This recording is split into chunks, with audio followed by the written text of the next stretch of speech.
Well, you must have been thinking all sorts of things while you were filming this. What was going through your mind? Well, what was going through my mind was at first I was shocked how many were out there, how much was going on, because I didn't expect there to be that much. And like everybody else, I thought, well, this couldn't be it. It could be any animal. So I wasn't trying to decide what it was.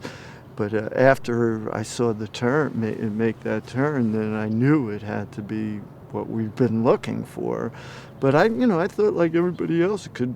At first, you think it's dolphins. At first, you think it's birds. At first, you think it's all these things, until you actually analyze it and look at it closely and realize what it was. Because you have to remember, when we were looking at the water, it was all plain like this. There was nothing there, and then all of a sudden, these marks started popping up all over the place. And that's why, even before I started the video here, they were breaking water for 15 seconds before I even got the video started, and then they started to spread out.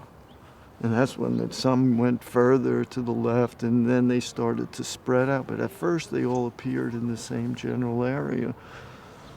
And you also took some photos, and you've had them analysed as well. Yeah, we did. We had a couple of them actually done by a guy named John Morgan III did these for us.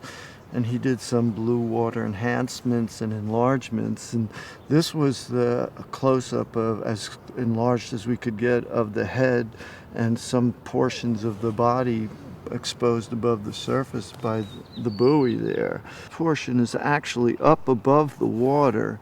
And John contrasted it. The only thing he did was basically adjusted the contrast a little bit to bring out the shape of the head. And he did a pretty good job, because it has that squared off snout, and then it has that top flat brow on it. And we think it may have ears also. And the jowls are there. And this is we figure this is approximately maybe 8 feet out of the water. Yeah, he's outlined it, of course, and darkened it, but it does appear to have small ears that are towards the back of the head. And it has an elongated snout with a squared off front slightly tilted slightly. And then has the lower jowls, and then the rest of the neck is very uniform in width. Is what I'm trying to say. The whole, for a long length of distance, is very uniform.